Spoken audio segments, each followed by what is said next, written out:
workplace where birthdays are mandatory, ants are ignored, and your boss might just text you about timekeeping from 5 years ago.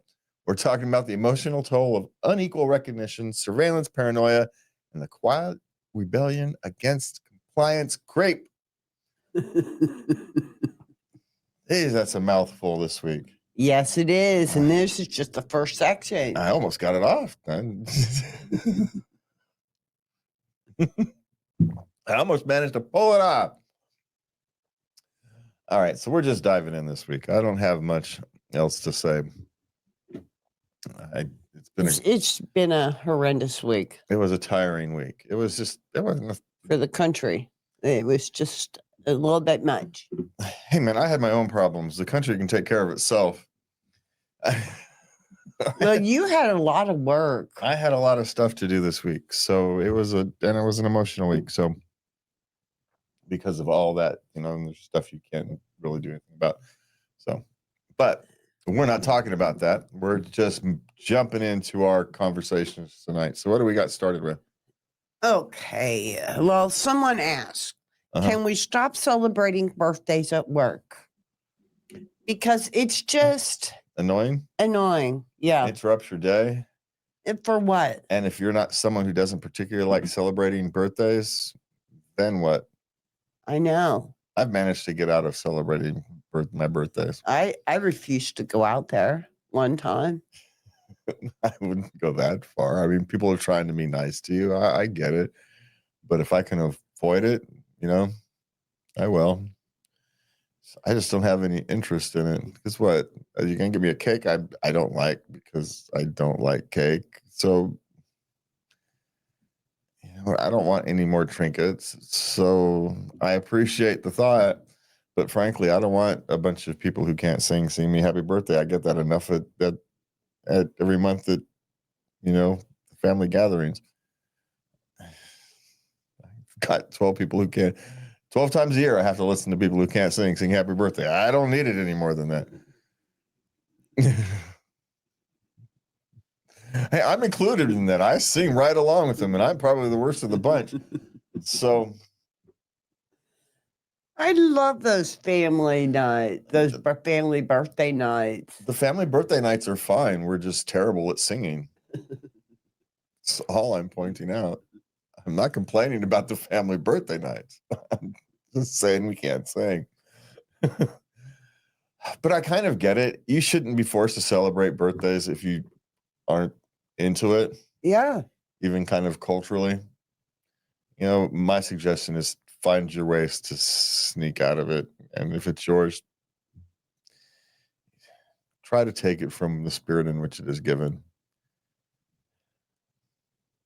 Good try. Okay. Yeah. Well, yeah. Should have. Yeah. Hey, it's a long trip to the bathroom. You have to run to the bank that day.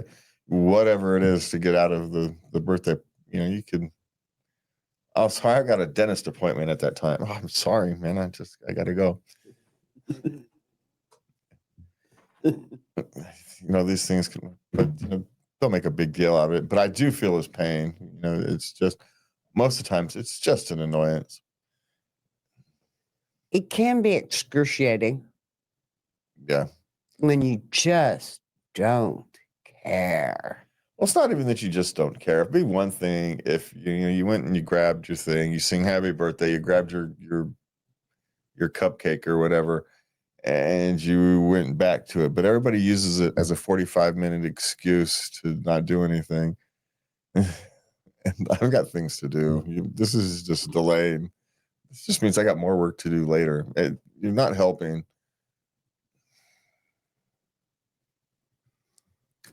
You're very practical. I'm very practical. It's just making the rest of my day harder or tomorrow harder or whatever it is. And sorry, I don't hang around at lunch, so you can't do it on my lunchtime. You don't hang around at lunch, huh? You, of all people, know this. Yes, I know, but they don't know this. They do now. They do know. Yeah. I don't hang around at lunch. No, I've told them before not to. Don't get away from the office things if you can. And go eat at the park if you have to. All right. What do we have next? My old boss texted me asking to schedule a call about old timekeeping. Should I ignore? Well, I mean, you can ignore it, You can. but it might be old timekeeping in your favor.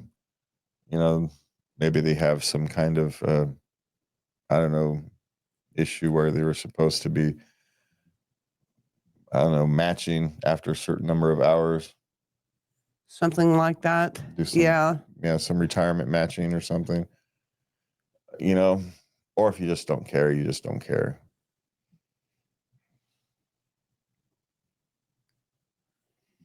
I'm not sure. You don't have to. It's your old boss. It's up to you, really. If it was something legal, really legal, they'd send you a notice. So clearly it's something that's conversational. Yeah. I mean, Okay. generally speaking, calling a conversation to find out kind of generically what it's about probably doesn't hurt. You know, it may be in your favor. They may have gotten a bunch of pay calculations wrong. They're owing you money and they just want to do it quietly.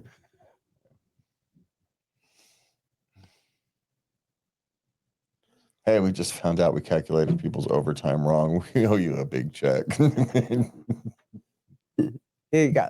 Here you go. We can't really afford to pay it to you all at once. Can we pay it to you, whatever payment plan or installments or whatever it is? Yeah. Who knows? Depending on how big it is. It could be 100 things. You're never going to know unless you find out. Curiosity would get me.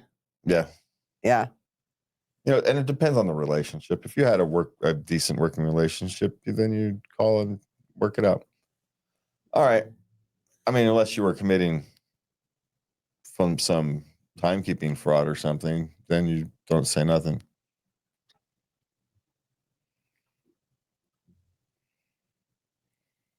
That's all I'm saying with that one. Yeah. It's not impossible. All right. So what's next? Why do the ones that work hard get punished and the ones that are lazy get treated better?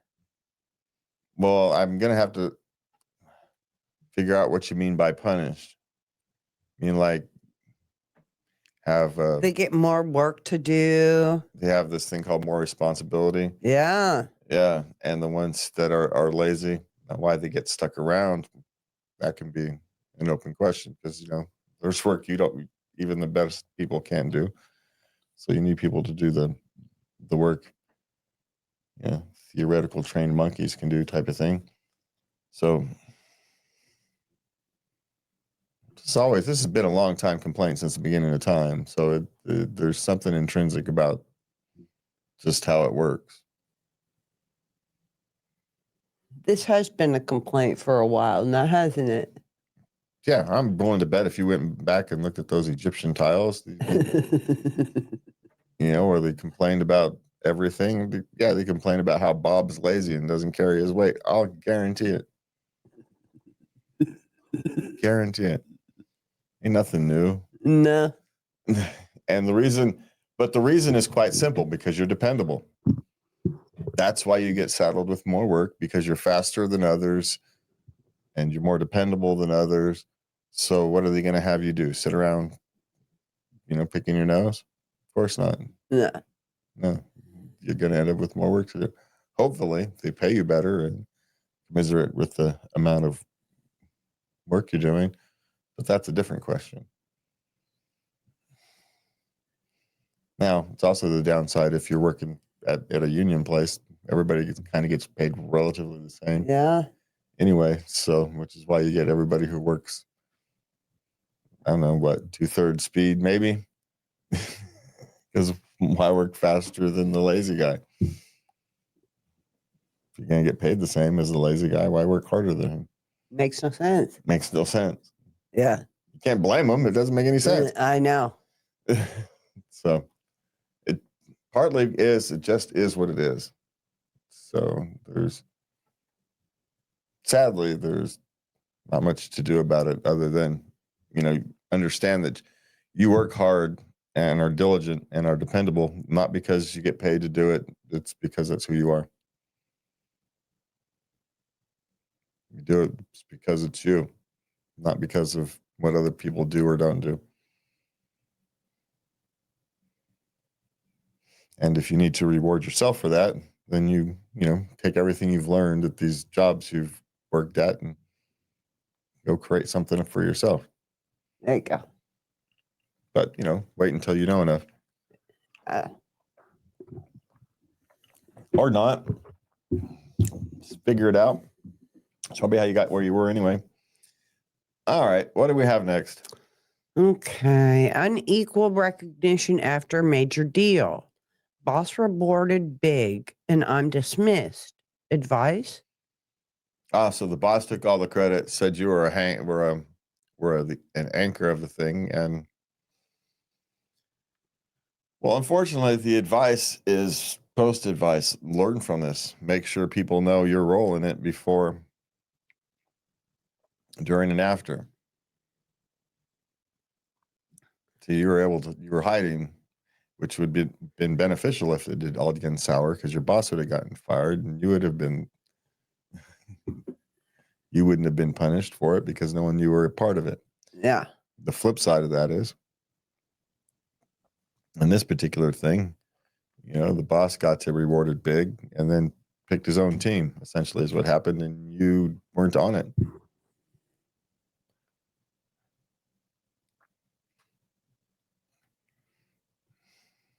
And sometimes dismissals have nothing to do with performance, right? Your job is just no longer required. Yeah. For whatever reason. The project is done. It's over with. Your job was to get this project to this particular point. Now there's no more job because it's in the hands of the people who implement it, not the hands of the people who drop proposals. And so now the whole company's focus has changed. My guess is you probably knew this going in, you just forgot. Or hoping to catch on to some part of the project going forward. But oftentimes, there's things that aren't part of the project going forward. They just aren't. Yeah. And you have to be prepared for these things. And you improvise, overcome, and adapt, just like everybody else does. Lots of people are getting laid off. Lots of people are having to adapt, find something to keep you busy, keep the money coming in, even if it's out of your field, until you get something more stable. Because 2 reasons. 1, you still need to pay the bills and all that. But 2, you don't want to downward spiral yourself into a place that gets hard to get back up on the saddle and pursue. Get back out there again. And pursue a career aggressively. So it's hard to break momentum. So don't get stuck somewhere hard to get out of is my suggestion going forward. Yeah. There's not much you can do going backwards. Unless he broke some labor law in the process, there's just not much you can do. Okay. How to handle an employer who is forcing adding compliance protocols to your personal phone when you don't want to. Well, depending upon circumstances, like if you work for financial institutions or whatnot, when you accept a certain role, I don't want to say surrender certain rights, you agree to certain conditions. Same thing if you work for, sensitive government agencies.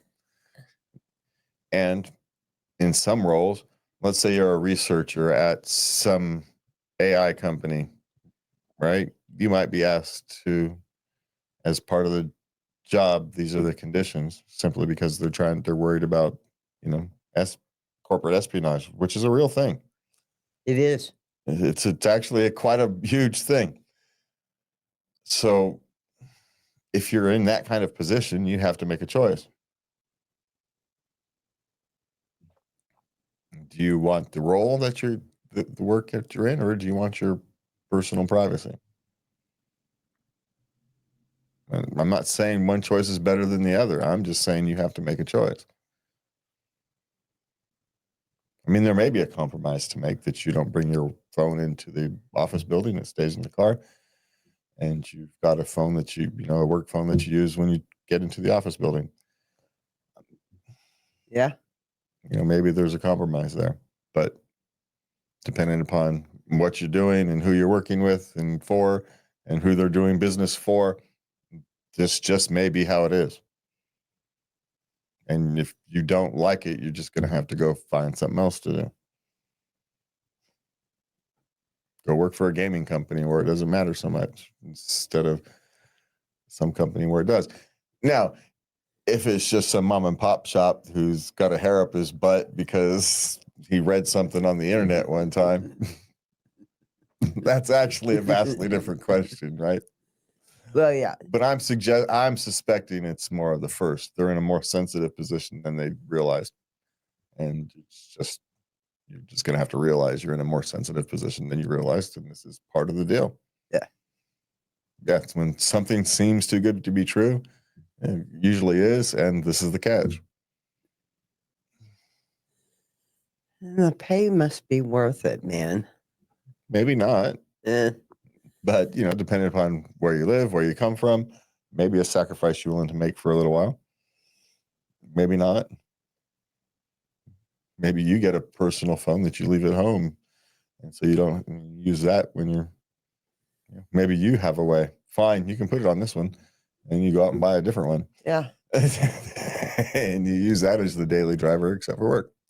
There's options around it, but you're just going to have to make a choice.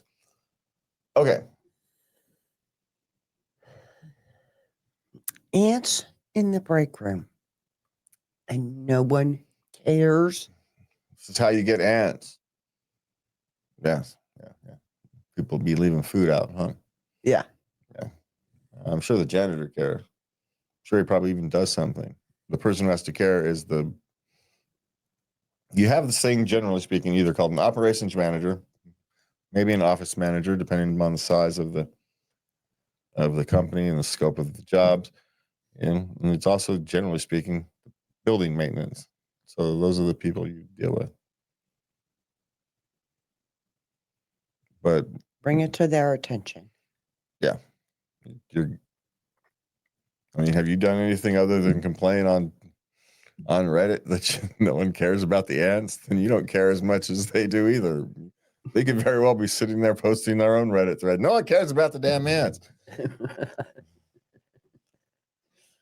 Or on their Discord server or whatever else they chat with the world, right? You can be complaining about the ants too. No one does anything about the ants. Yeah, because you're all too busy typing about it rather than grabbing some ant spray, killing them, and going to figure out where they're coming to and what's attracting them. Putting up a sign that says, "Hey, clean up your mess. We got ants, you morons." You can do that. And if someone complains, let them complain. This is one of those things where you ask for forgiveness rather than approval. You just do it.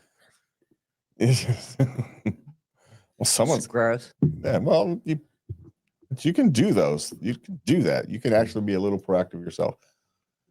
Okay. Why would they record me when I'm giving them procedures on a Zoom meeting? Giving what procedures? To her job.